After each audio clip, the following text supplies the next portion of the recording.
드림으로 말씀 앞에 나가도록 하겠습니다. 하나님 나를 사랑하신다. 하나님은 내 인생에 크고 비밀한 계획 가지고 계신다. 하나님은 오늘도 나와 동행하셔서 그 계획 이루어 주신다. 아멘. 그렇게 될 줄로 믿습니다. 아멘.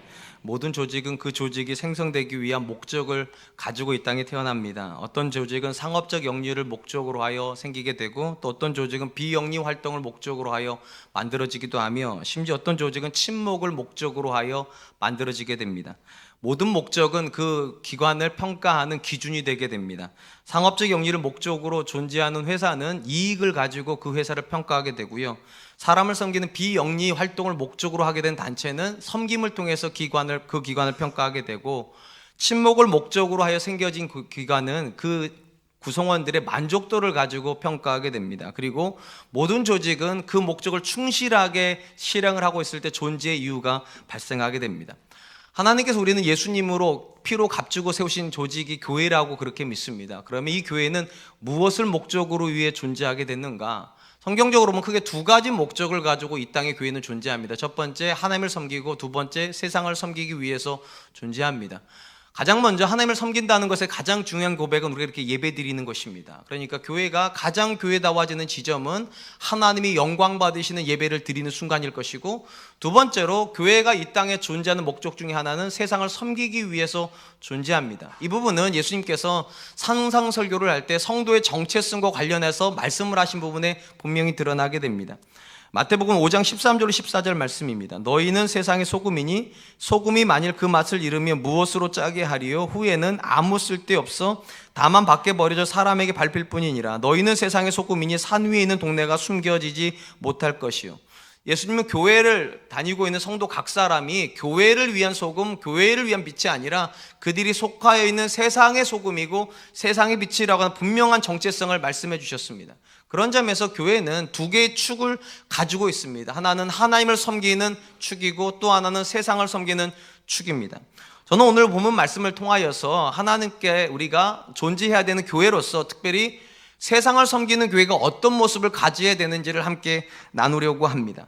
만약 하나님께서 교회를 세상을 섬기는 공동체로 이 땅 가운데 기획을 하셨다면 이 교회는 본질적으로 선교적이고 또한 전도적이라는 사실을 깨닫게 됩니다. 물론 제가 이렇게 말씀드리면 우리 성도님들 안에 약간 의아한 생각을 가지시는 분들이 계실 겁니다. 왜냐하면 교회 역사의 출발점이 이스라엘 역사라고 생각을 해보면 이스라엘 역사가 과연 선교적이었는가 또는 전도적이었는가 생각하면 의문이 들기 때문입니다. 우리가 잘 아는 것처럼 이스라엘은 스스로를 어떻게 생각했는가? 열방 중에 자신들만 선택받았다고 생각을 했습니다. 이런 사상을 우리는 선민 사상이라고 부릅니다. 그리고 이방에 있는 모든 사람들을 그들은 개 취급을 했고, 죄송하지만 비열한 짐승 취급을 했습니다. 그러니까 이 땅에 사람이라고 불릴 수 있는 존재는 이스라엘밖에 없다 생각을 했는데, 여기서부터 교회가 나왔는데 어떻게 선교적일 수 있고, 여기서부터 교회가 나왔다면 어떻게 태생적으로 전도적이라고 부를 수 있겠는가? 이렇게 질문을 할 수 있을 것입니다. 그렇다면 정말 선교와 전도의 명령은 신약에서부터 시작된 것일까? 문자적으로만 따지면 신약에서 처음 선교의 명령이 나왔고, 그리고 전도의 명령이 나온 것이 맞습니다. 그런데 그 뿌리를 들어가다 보면 사실은 이스라엘의 출발점에서 이미 선교적 명령이 주어졌다고 보는 것이 옳을 것 같습니다. 왜냐하면 하나님께서 이스라엘의 출발점, 그러니까 교회 역사 출발점입니다. 누구를 부르셨는가? 아브람 부르시고 아브람에게 가장 중요한 명령을 주신 것이 이것입니다. 창세기 12장 3절 말씀, 땅의 모든 족속이 너로 말미암아 복을 얻을 것이라 하신지라. 땅의 모든 족속은 이방인들입니다. 땅의 모든 족속이 너로 말미암아 복을 받는다. 아브람을 통해서 복을 받는다는 게 무슨 뜻입니까? 아브람을 통하여 그리고 그의 후손을 통하여서 하나님을 만나게 된다는 것입니다. 그러니까 이미 교회 역사가 출발되는 지점, 또 이스라엘에서 출발되는 지점에서는 선민의식이 있는 것이 아니라 선교의 고백이 있습니다. 너를 통하여 열방이 하나님께 돌아오는 그런 그림을 하나님이 그리고 계셨던 것입니다. 심지어 아브라함으로부터 시작돼가지고 이스라엘 역사가 만들어졌을 때 하나님께서 이스라엘 공동체에게 어떤 명령을 주셨는가? 출애굽기 19장 5절로 6절 말씀입니다. 세계가 다 내게 속하였나니 너희가 내 말을 잘 듣고 내 언약을 지키면 너희가 모든 민족 중에서 내 소유가 되겠고 너희가 내게 제사장 나라가 되고 거룩한 백성이 되리라. 하나님은 이스라엘 백성의 정체성을 뭐라고 규정해 놓으셨는가? 너희가 제사장 나라가 될 것이다. 이 제사장 나라가 어떤 의미인가에 대해서는 굉장히 다양한 해석이 가능하겠지만 가장 좋은 해석은 아마도 라틴어 번역이 아닐까 싶습니다. 라틴어에서 이 제사장이란 나라를 어떻게 번역을 했는가? 폰티펙스란 단어로 번역했다고 제가 말씀드렸고, 그 뜻은 다리를 놓는 사람이란 뜻입니다. 그러니까 하나님께서 이스라엘을 다리를 놓게 하시기 위해서 부르셨다는 겁니다. 그러면 누구와 누구의 다리일까? 당연히 하나님과 인류와의 다리입니다. 하나님을 믿지 않는 세상과 이스라엘을 통해서 다리를 놓는 그런 존재가 되게 하시려고 하나님께서 아브라함부터 시작해가지고 이스라엘 역사를 이끌어 오셨다는 것입니다. 그런 점에서 이스라엘의 역사의 출발점에 교회도 같이 있었다면 당연히 교회의 역사는 전형적으로 선교적이고 전도적이어야만 합니다. 그 다음에 이제 진짜 물어봐야 될 것은 이것입니다. 우리는 어떻게 세상을 섬깁니까? 어떻게 해야 세상이 하나님께로 오는 우리가 통로가 될 수 있겠습니까? 오늘 저는 세 가지를 여러분들과 나누려고 합니다. 첫 번째, 교회는 하나님을 향한 순종의 고백으로 세상을 하나님께로 인도합니다. 이게 굉장히 중요합니다. 교회는 순종함으로 세상을 하나님께로 인도합니다. 제가 앞에서 이스라엘의 정체성을 제사장 나라라고 규정을 했는데요, 이 제사장 나라가 되기 위한 전제가 있었습니다. 이렇게 말씀하셨어요. 온 세계가 내게 속하였나니 너희가 이 말씀을 지키면 거룩한 내 소유된 제사장 나라가 될 것이다. 이렇게 말씀을 하셨어요. 그러니까 제사장 나라가 된다는 것에 두 가지 조건이 있음을 알게 됩니다. 첫 번째, 그들은 믿음을 고백해야 됩니다. 두 번째, 이 믿음에 근거해서 그들은 순종해야만 합니다. 왜 믿음이 필요한가? 우리가 잘 아는 것처럼 하나님의 모든 말씀은 이상하게 이 말씀대로 살면 세상에서 망할 것 같습니다. 그러니까 교회에서는 설교를 듣지만 또 아멘도 하지만 막상 저문을 나가서는 세상에서 이 말씀대로 못 사는 이유가 무엇입니까? 이 말씀대로 살면 이상하게 내가 이득을 볼 것 같지가 않고 손해를 볼 것 같고 내 자녀는 성공 못할 것 같고 우리는 행복하지 못할 것 같습니다. 그런데 하나님 뭐라고 말씀하시는가? 온 세계가 내게 속하였나니. 쉽게 말하면 세상을 다스리는 분도 하나님이라는 믿음이 있으면 그 말씀의 순종이 훨씬 쉬워질 거라는 겁니다. 왜냐? 하나님이 세상을 다스리시는데 그분의 말씀대로 사는 성도가 망할 수 있습니까? 그분의 말씀을 붙잡고 있는 성도가 손해날 수 있습니까? 절대로 불가능하다는 겁니다. 그래야 순종이 되고 순종이 돼야 하나님께서 그 자녀 안에서 일하실 수가 있습니다. 그리고 하나님이 그 자녀 안에서 일을 해야 믿지 않는 자들이 하나님을 믿는 자들 안에서 하나님을 발견하게 됩니다. 그래서 말씀하시는 거예요. 너희가 세상과 다리를 놓기 위해서는 먼저 믿음부터 출발해야 된다고. 온 세계가 하나님께 속하였던 믿음의 고백을 가지고 저 성전문을 나가서 그 말씀으로 세상을 살고 세상 속에서 하나님이 일해 주신다는 고백을 가지고 저들에게, 믿지 않는 자들에게 하나님을 보여주는 사람이 되라고. 그런 점에서 성도가 가장 성도가 되는 지점은 성공하는 지점이 아닙니다. 성도가 믿음을 고백하는 지점이고 그 믿음을 가지고 순종하는 지점에 가야 비로소 우리는 성도라고 하는 고백을 얻게 되는 것입니다.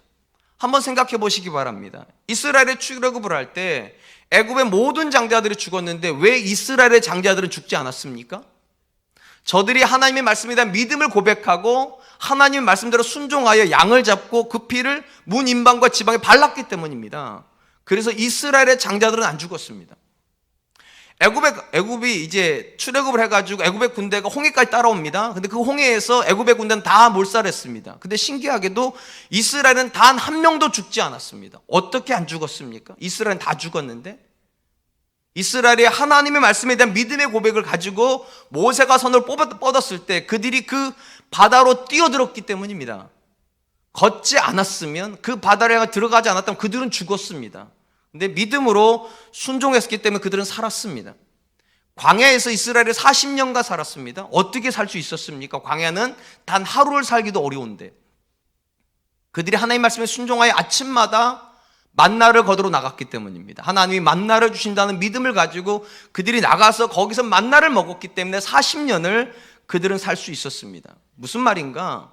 이스라엘 역사에서 이방인들이 하나님의 살아계심을 본 거는 다 공통점이 있다는 겁니다. 이스라엘이 하나님을 향해서 믿음을 고백을 하고 그 믿음대로 순종할 때만 그들 가운데 하나님은 일하셨고 그 일하시는 하나님을 보고 이방인들이 저들 안에 하나님이 계시다고, 살아계신 하나님이 계시다고 그렇게 고백을 했다는 것입니다.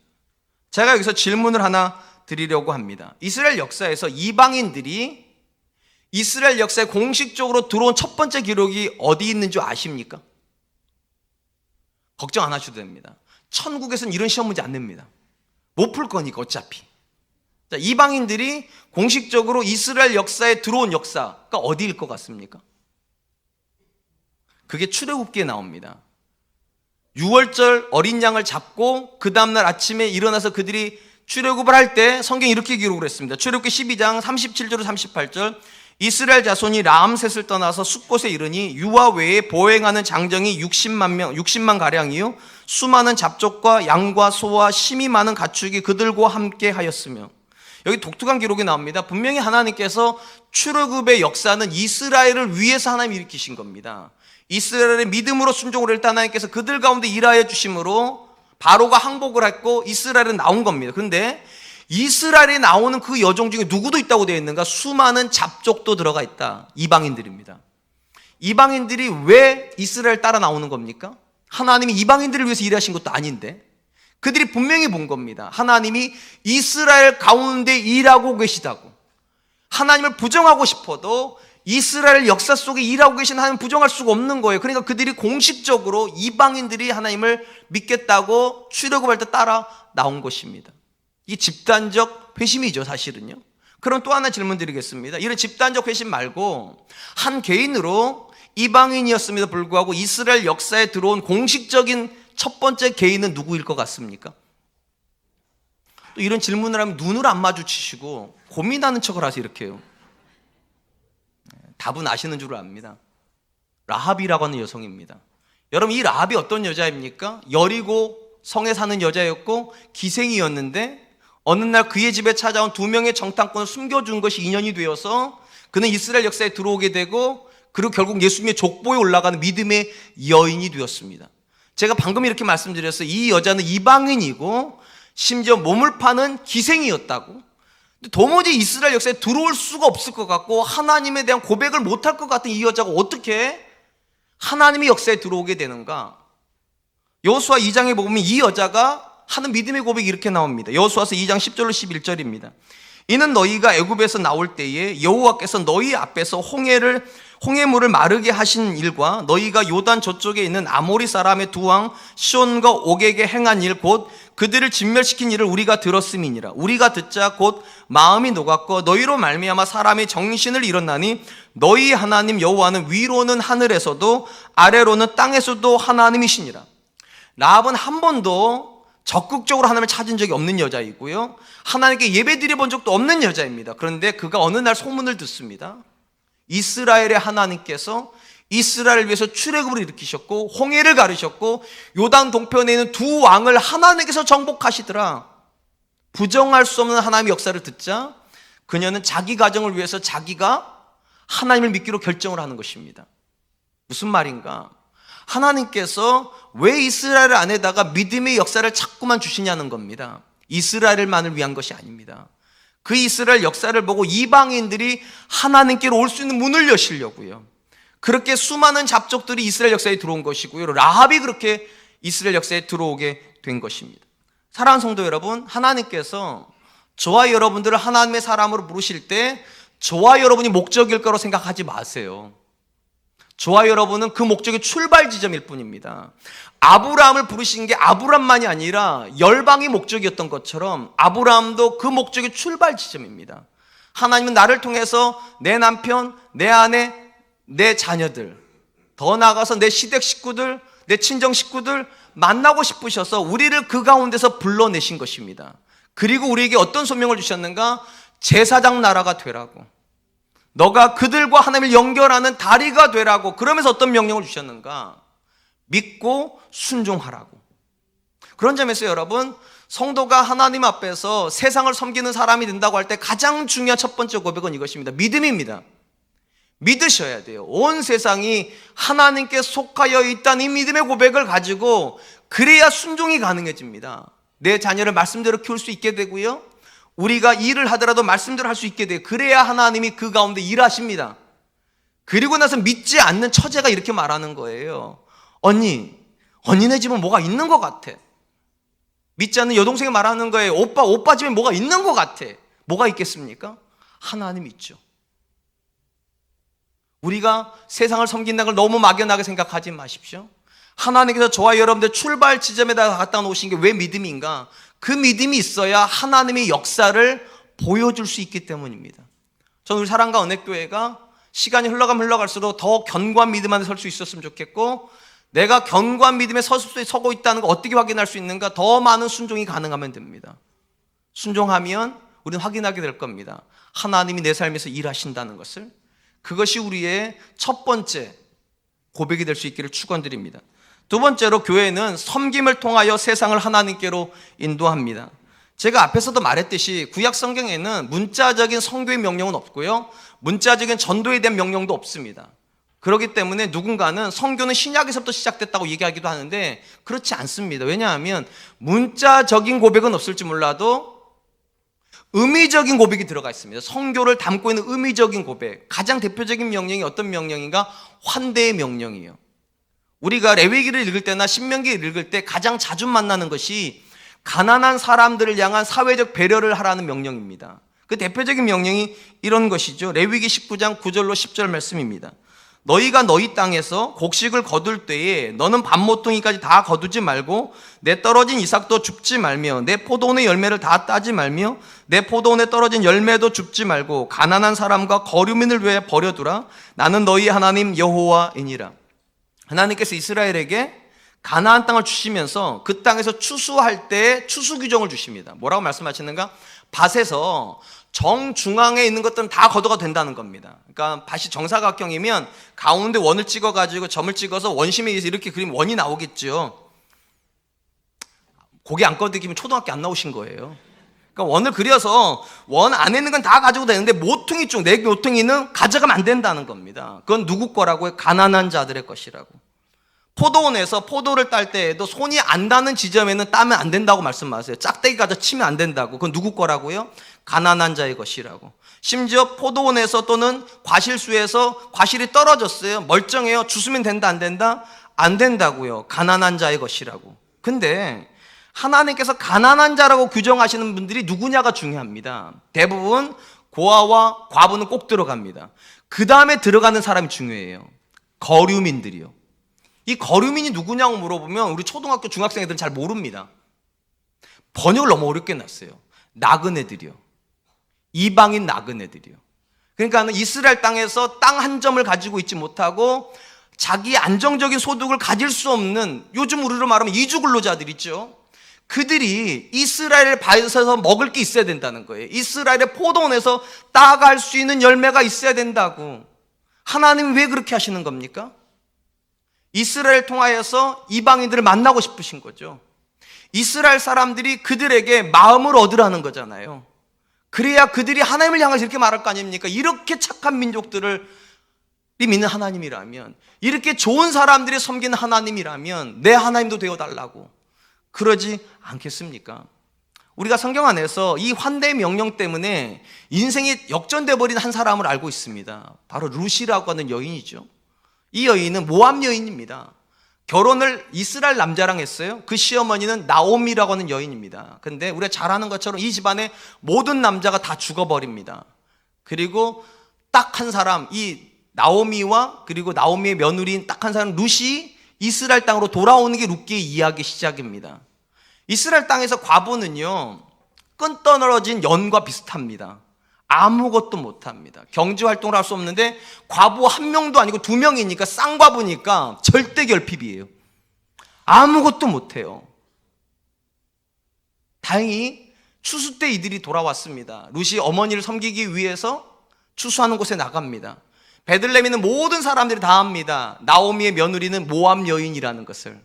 우리 상식으로 생각하면 배척할 것 같잖아요. 이방인 며느리니까. 우리 그러잖아요. 지금은 좀 덜하지만 예전에는 이방인이면 머리가 금색이면 우리가 좋아하는데, 얼굴이 하얗면 좋아하는데, 머리가 검었고 곱슬거리고 까마면 우리 싫어하죠, 주로. 그렇게 생각해 보세요. 그런 며느리가 와가지고 밭에 오는데 놀랍게도 사람들이 쫓아내지를 않습니다. 그리고 그 밭의 주인이었던 보아스는 뭐라고 명령하는가? 종들한테 추수한 걸 뽑아서 버리라고. 룻이 가는 길에 버려두라고. 이거 뽑아서 버리라고. 그래서 가져가게 하라고. 엄청난 환대의 명령을 줍니다. 결국 이것이 룻으로 하여금 이스라엘 향해서 마음을 활짝 열게 만들고 보아스를 향해서 마음이 활짝 열리게 만들죠. 결국 두 사람 눈 맞습니다. 왜 눈 맞았습니까? 눈이 맞은 게 아니죠. 마음이 맞은 거죠. 과부를 섬겨주는, 과부를 배려해주는 보아스의 그 마음이 룻의 마음을 만져버린 거죠. 그래서 그 여인이 보아스를 사랑하죠. 그리고 결혼을 해서 그 집에서 다윗이 나오고 그 집에서 예수님이 나오죠. 환대의 명령이 전도의 명령보다 더 강합니다. 마음을 얻어버리면 그건 어쩔 수가 없는 거예요. 그냥 따라가야 되는 거예요. 신약도 역시 마찬가지입니다. 이스라엘 안에 초대교회가 처음 생겼을 때 초대교회가 유대인들에게 엄청난 임팩트가 있었습니다. 그들이 전하는 복음이 임팩트가 있었던 게 아닙니다. 복음 때문에 그들이 살고 있는 삶 때문에요. 성경이 이렇게 기록을 합니다. 사도행전 2장 45절 47절 또 재산과 소유를 팔아 각 사람의 필요를 따라 나눠주며 날마다 마음을 같이하여 성전에 모이기를 힘쓰고 집에서 떡을 떼며 기쁨과 순전한 마음으로 음식을 먹고 하나님을 찬미하며 또 온 백성에게 칭송을 받으니 주께서 구원받는 사람을 날마다 더하게 하시니라. 여기 보니까 유대 공동체가 이스라엘에 생긴 교회 때문에 뭐에 충격을 받았는가? 그들의 나눔이요, 그들의 섬김이요. 그래서 뭐라고 되어 있는가? 칭송을 했다고, 칭찬했다고, 하나님을 믿으려면 저 정도 믿어야 된다고, 예수 믿으려면 저렇게는 살아야 된다고. 그러자 전도가 일어나 버렸습니다. 복음을 전하지도 않았는데 그들의 삶이 전도를 불러들였습니다. 사랑하는 성도 여러분, 우리가 사는 세상을 사람들이 어떻게 이해를 합니까? 주로 정글로 이해를 합니다. 세상은 정글이라고. 이 정글의 개념이 뭡니까? 강한 사람만 살아남는 곳이란 뜻이죠. 그리고 약한 존재는 짓밟아야 되는 대상이고 누군가의 먹잇감이고 지금은 내 동료인 것 같지만 이 사람도 역시 잠재적 경쟁자가 정글입니다. 그래서 세상 어디에도 자기 동료를 섬김의 대상으로 이해하는 사람은 없습니다. 배려의 대상으로 이해하지 않습니다. 다 경쟁의 대상이고 언젠가는 싸워야 될 적입니다. 그런 세상에서 우리가 복음을 전한다는 사람, 복음을 전하는 사람이 된다는 게 어떤 의미가 있습니까? 그들처럼 하면 안 되죠. 내가 그들을 섬기는 사람이 돼야 되죠. 내가 그들을 이용하는 사람이 아니라 내가 그들을 배려하는 사람이 돼야 그들이 아는 거죠. 저들은 다르구나. 저는 성경에 참 의미가 있다 생각을 합니다. 왜 하나님께서 구약에다가 환대의 명령을 먼저 주시고 그 다음에 신약에서 전도의 명령을 주셨을까? 간단합니다. 환대는 마음을 얻는 것이고요, 마음을 얻어야 전도가 된다는 겁니다. 마음을 얻지 않는데 어찌 내가 전하는 복음이 그 사람 인생에 들어가겠습니까? 이 자리에 시어머님들 참 많죠. 뭐가 억울하세요? 평생을 아들만 보고 연인인 것처럼 그렇게 키워놨더니만 젊은 여자한테 빠져가지고 그 여자랑 결혼해버렸잖아요. 그래서 우리 홍정일 목사님도 맨날 그런 얘기 하세요. 젊은 남자만 좋아한다고, 사모님이. 자기 아들이요. 젊은 남자. 근데 그 젊은 남자가 또 젊은 여자를 좋아해서 가버리니까 시어머니들 마음이 굉장히 힘들어요. 근데 내 아들을 뺏어간 것 같은 그 젊은 여자가 1년에 한 번도 안 해요, 집에를요. 근데 그 며느리가 시어머니 이렇게 말해요. 예수님 믿으라고. 여러분 믿고 싶습니까? 꼴배기도 싫어 죽겠는데. 시어머니가 주일날 교회 같이 가자고 그럽니다. 어쩔 수 없어서 교회로 옵니다. 그리고 담임 목사 인사도 합니다. 그리고 집에 가면 엄청 구박을 합니다. 그럼 여러분 같으면 그 시어머니가 믿는 하나님 믿고 싶으시겠습니까? 명절이 됐습니다. 이제 설이죠. 다 이제 용돈을 주는데 교회 장로님인 우리 큰아버지는, 아니 안 믿는 불교 다니는 작은아버지는 10,000원 줄 때 5,000원 줘요. 그럼 여러분 같으면 믿고 싶겠습니까? 웃자고 한 소리지만 하나님께서 왜 환대의 명령을 먼저 주시겠냐는 거예요. 이스라엘한테요. 왜 저와 여러분들에게, 사람들에게 좋은 사람이 되라고, 세상의 빛이 되고 세상의 소금이 되라고 왜 그런 말씀을 하시겠냐는 겁니다. 마음을 얻지 못하면 아무리 좋은 복음도 들어가지를 않습니다. 그러니까 전도하기 이전에 먼저 섬겨야 되는 겁니다. 예수님 믿는 며느리는 예수님 안 믿는 시어머니를 섬겨야 되는 것이고, 예수님 믿는 시어머니는 예수님 안 믿는 며느리를 마음으로 섬겨줘야 되는 것이고, 아멘 좀 하세요. 언제부턴가 교회 안에 너무 싸나운 사람들이 많아요. 착한 사람이 많아야 되는데, 얼굴에서 광채가 날 만큼 너무 귀한 사람이 많아야 되는데, 저는 그래서 성경을 너무 좋아합니다. 하나님께서 아시는 거죠. 좋은 사람이, 착한 사람이 복음을 전해야 그 복음이 들어간다는 걸. 그래서 구약에서 전도의 명령은 없지만 너희 거루민이 너희 밭에서 먹어야 된다고, 너희 거루민이 너희 포도원에서 포도를 따가야 된다고. 저는 우리 가정 안에서도요, 믿지 않는 사람들이 우리 가정에 오면 사랑받는 느낌을 받아야 된다고 생각합니다. 믿지 않는 내 친척들이 여러분을 생각하면 마음이 따뜻해져야 된다고 생각합니다. 그래서 언젠가는 내가 신앙을 가진다면 우리 언니의 하나님을 만나고 싶다고, 우리 큰아버지 하나님을 만나고 싶다고. 우리 사랑과 은혜교회가 그런 따뜻한 사람들의 모임이 될 수 있었으면 좋겠습니다. 마지막으로 교회는 복음을 말함으로 세상을 그리스도에게로 인도합니다. 오늘 읽은 본문 말씀이 그 말씀입니다. 사도행전 1장 8절 말씀, 오직 성령이 너희에게 임하시면 너희가 권능을 받고 예루살렘과 온 유대와 사마리아와 땅끝까지 이르러 내 증인이 되리라 하시니라. 예수님께서 이렇게 말씀하셨어요. 성령이 너희에게 임하면 너희가 권능을 받아서, 그때부터 이제 복음이 확장된다는 거죠. 예루살렘과 온 유대와 사마리아와 땅끝까지 이르러, 그 다음 중요한 말이 나옵니다. 증인이 되리라. 내 증인이 되리라. 그러니까 요약을 하면 이런 겁니다. 성령은 권세를 주시고 그 권세가 나로 하여금 증인이 되게 한다. 일단 여기서 말하는 권세가 어떤 것인지 좀 이따 살펴보겠습니다만, 가장 중요한 개념, 이 증인이 된다는 말의 의미를 먼저 살펴볼 필요가 있습니다. 여러분, 증인이 뭐 하는 사람입니까? 증인은 경험한 사람입니다. 어떤 사건 현장에서 내가 직접 경험해야 증인이 되는 것이고요, 뭔가를 내가 써봐야, 또 내가 뭔가를 이용해 봐야 그것에 대해서 증언을 해줄 수 있어요. 요즘 이제 미국에서 우리나라 모 회사가 이제 핸드폰을 접었다 폈다는 폴더블 만들었는데, 이게 좀 기가 막힌 기술이죠. 근데 제가 그걸 유튜브로 보긴 봤는데 아직 마음에 심증이 없어요. 왜 그럴까요? 경험을 안 해봐서요. 내 손에 들려서 내가 그걸 써봐야 그걸 증인을 할 수 있는 겁니다. 근데 하나님께 지금 뭐라고 말씀하셨는가? 성령이 임하고 권세를 받으면 그 사람이 복음을 확장시키는 증인이 된다. 이부터 제가 관심 가지려고 하는 건 이것입니다. 분명히 권세가 임해야 증인이 되는데 그 권세가 어떤 거냐는 것입니다. 우리가 사도행전에서 확인할 수 있는 것이 있어요. 성령이 임했을 때 제자들의 삶에 나타난 가장 확실한 변화는 무엇인가? 그들은 예수 그리스도를 절대적인 가치로 고백하기 시작했다는 겁니다. 절대적인 가치로 고백을 했기 때문에 초대교회가 자기의 것을 내어주기 시작한 것입니다. 예수 그리스도를 증거하고 싶어가지고요, 가난한 자들의 복음을 전하고 싶어가지고 가장 중요하게 생각했던 돈을 내놓기 시작했던 것이고요, 가장 중요하게 생각했던 전답을 내놓기 시작했던 것입니다. 더더군다나 예수님의 두 명의 제자가 있죠. 요한과 베드로가 성전으로 올라가다가 한 안진뱅이가 구걸하는 모습을 만나죠. 은과 금을 좀 달라고. 그때 베드로가 뭐라고 얘기했습니까? 사도행전 3장 6절, 베드로가 이르되 은과 금은 내게 없거니와 내게 있는 것을 내게 주노니 나사렛 예수 그리스도의 이름으로 일어나 걸으라 하고. 그래서 중요한 건 이겁니다. 은과 금은 그 사람을 못 일으킵니다. 나사렛 예수 그리스도는 그 사람을 일으킬 수 있다는 확신이 있습니다. 베드로는요. 이전에 베드로라면 그렇지 않았을 겁니다. 근데 예수 그리스도가 주신 성령을 만나고 나서 그는 굉장한 사람이 되어버렸습니다. 은과 금에 매이는 사람이 아니라 예수 그리스도에게 매인 사람, 그리고 예수 그리스도가 그 안진뱅이를 일으킬 수 있는 존재라고 믿기 시작했습니다. 그리고 이 확신이 그로 하여금 얼마나 담대하게 만들었는가? 베드로와 요한이 종교 지도자들이 잡혀갑니다.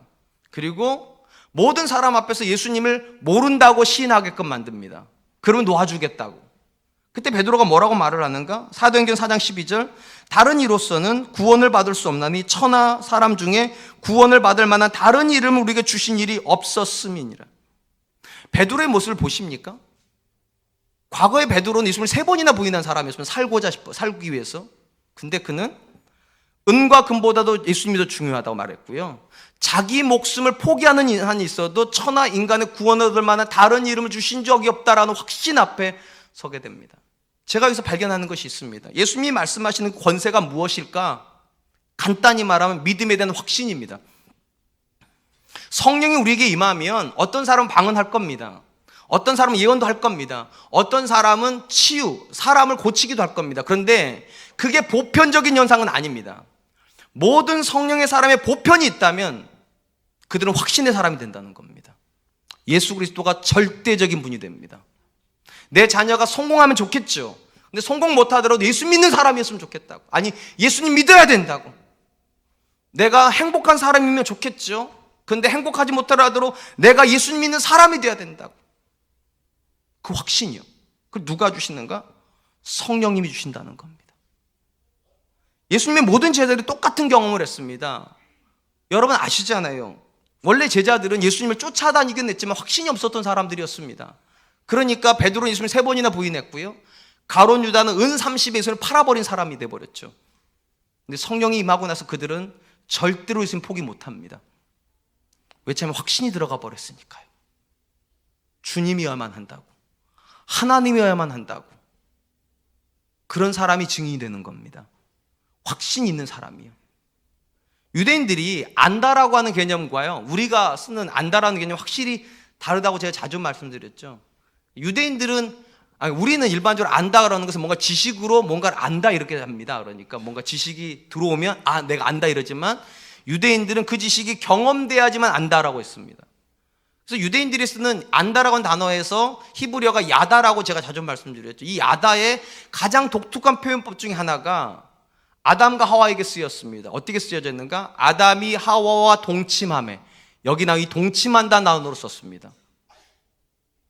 한번 생각해 보세요. 아담이 하와를 언제 처음 알았을 것 같습니까? 갈비뼈가 부러져서 아내를 만들어줘서 그때 처음 안 거예요. 그런데 성경 신기하게 그때 알았다고 쓰지 않습니다. 언제 알았는가? 그 아내와 한 이불 안에 들어가서 내 아내라는 걸 경험하고 나서 알았다고 그랬습니다. 이게 유대인들의 사고법입니다. 저와 여러분들이 언제 예수님을 압니까? 설교로 아는 게 아닙니다. 성경으로 아는 게 아닙니다. 그 예수님을 내 인격으로 만날 때요. 그래서 이분이시구나, 정말 이분이 절대적인 분이시구나, 그걸 누가 하시는가? 그 사건을 성령님이 하신다는 겁니다. 성령님 우리 안에 그 확신을 주세요. 내 자녀에게 정말로 줘야 될 것은 예수님이구나. 내 남편에게 정말로 필요한 것은 사회적 지위가 아니라 예수님이구나. 우리 가정에게 정말로 필요한 건 좋은 아파트이기 이전에 예수님이구나. 그리고 그런 사람이 예루살렘과 온 유대와 사마리아와 땅끝까지 복음을 가지고 나서 확장시키는 사람이 된다는 것입니다. 사랑하는 성도 여러분, 반드시 기억하십시오. 성경이 말하는 전도는 어느 날 갑자기 되는 게 아닙니다. 준비가 필요해요. 믿음과 순종의 준비, 그리고 그들을 향한 섬김의 준비, 여기까지만 돼도 대단한 거죠. 한 단계 더 가야 됩니다. 성령의 확신까지 가야 됩니다. 성령께서 우리 안에 절대적인 확신을 주셔야 돼요. 예수 그리스도와 다른 어떤 것도 바꿀 수 없다. 제가 교회에 대한 설교를 할 때 그런 얘기 한 적이 있었지 않습니까? 지금 전 세계 어떤 종교보다 기독교가 전도를 많이 한다고, 선교도 많이 한다고. 그런데 참 신기한 건 오늘날 교회가 전하는 복음은 힘이 없어서인지 몰라도 잘 안 전해진다고. 심지어 믿는 가정에서 믿는 자녀가 태어났는데도 그 자녀가 교회를 떠나는 일이 벌어지고 있으니까. 왜 이러는 걸까요? 말에 문제가 있는 걸까요? 아닙니다. 여전히 우리는 이 사실을 믿죠. 하나님께서 세상을 이처럼 사랑하사 독생자를 주셨고 그 독생자를 믿는 자마다 멸망에 이르지 않는다. 우리 이 사실을 믿고 자녀들에게 그 사실을 이야기를 합니다. 그리고 우리 자녀들은 그 노래까지 알아요. 하나님이 세상을 이처럼, 이렇게, 이거 알잖아요. 다 아는데도 교회를 떠나요. 왜 그럴까요? 우리 자녀들이 아는 게 있죠. 입술로 나오는 복음과 심장에서 나오는 복음의 차이를요. 우리 엄마가 말은 저렇게 하지만 우리 엄마는 돈 좋아해. 우리 아빠가 말은 저렇게 하지만 우리 아빠는 성공 지향적이야. 우리 목사가 말은 저렇게 하지만 우리 목사는 명예에 목숨 거는 사람이야. 그럼 그 복음은 사람에게 안 들어갑니다. 심장에서 나오는 복음만 들어가는 거예요. 확신이요. 목숨을 가지고 지키는 복음이요. 내 자녀에게 좋은 대학은 못 가더라도 하나님 믿음은 주십시오. 내 남편에게 사회적인 신분을 주시지는 못할지 몰라도 하나님 내 남편에게 예수 그리스도에 대한 분명한 믿음의 고백을 주십시오. 오직 이거를 원하는 사람이요. 그 사람이 증인이 되는 것이고 결국 그 사람에 의해서 세상은 복음을 경험하고 복음은 확장되는 것입니다. 왜 우리에게 성령이 필요합니까? 우리가 지식이 부족하기 때문이 아닙니다. 확신이 부족하기 때문입니다. 기도해야 돼요. 성령님, 내 마음을 여셔서 이 내가 알고 있는 이 말씀이 내 삶의 근거가 되게 해주시고 부정할 수 없는 확신이 되게 해주십시오. 그리고 그 담대함을 가지고 내 자녀에게도, 내 배우자에게도, 내 주변 사람들에게도 예수님을 증거하는 그런 사람 되게 해주십시오. 기도할 수 있기를 축원드립니다. 이제 말씀을 맺으려고 합니다. 교회는 근본적으로 예배하는 공동체인 동시에 선교 공동체라고 제가 말씀드렸습니다. 이 선교 공동체이기 때문에 하나님께서 세 가지 명령을 주시는 거예요. 첫 번째, 순종하라고. 믿음에 근거하여서 순종하라고. 그래야 하나님이 그한테 일하시니까. 두 번째, 섬기라고. 비판하는 사람이 전하는 복음이 아니라 섬기는 사람이라야 그들의 마음을 얻습니다. 세 번째, 입술로 증거하려고 하지 말고 심장으로 확신을 가지고 성령이 주시는 권세를 가지고 복음을 전하라고. 우리 사랑과 은혜교회가 이 세 단어 앞에 설 수 있었으면 좋겠습니다. 순종하십시오. 섬기십시오. 그리고 마음의 확신을 가지십시오. 그런 사람이 될 수 있기를 주님의 이름으로 축원드리겠습니다. 이 시간 우리 하나님께 찬양할 텐데요. 교회에 대한 마지막 설교 오늘 했습니다. 이제 우리 찬양, 우리를 사용하셔서 하나님 우리 교회 사용해 주시고 우리 성도들을 사용해 주셔서 복음이 전진되고 확장될 수 있도록 좀 도와주십시오. 우리 모든 사람들이 말씀에 순종하는 사람 되고 사람들의 마음을 얻는 사람이 되고 그들에게 확신으로 말하는 그런 사람 되게 해주십시오. 우리 같이 한 번만 찬양하겠습니다.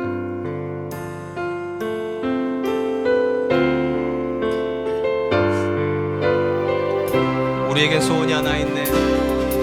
우리에겐 소원이 하나 있네. 주님 다시 오실 그날까지 우리 가슴에 새긴 주의 십자가 사랑 나의 교회를 사랑케 하네.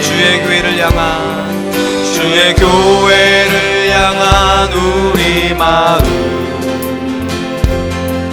희생과 포기와 가난과 고난 하물며 죽음조차 우릴 막을 수 없네. 우리 교회는 이 땅의 희망 교회를 교회되게 예배되게 우릴 사용하소서. 진정한 부흥의 날 오늘 임하도록 우릴 사용하소서. 성령 안에 예배하리라.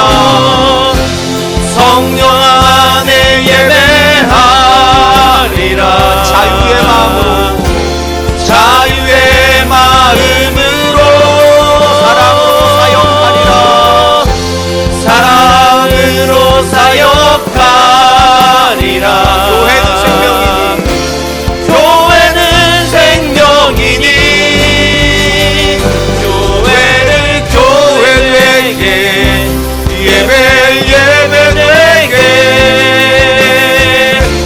우릴 사용하소서. 진정한 부흥의 날 오늘 임하도록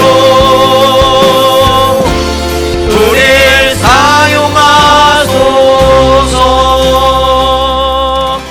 이 시간 들은 말씀을 기억하면서 하나님, 내가 하나님께 순종하는 사람 되고 그리고 내 이웃의 사람들의 마음을 얻는 사람이 되고 그들에게 확신을 가지고 복음을 증거할 수 있는 사람이 되게 해주십시오. 내가 그런 사람이 되고 우리 교회가 그런 교회 되게 해주십시오. 우리 같이 한 번만 기도하도록 하겠습니다. 기도하겠습니다.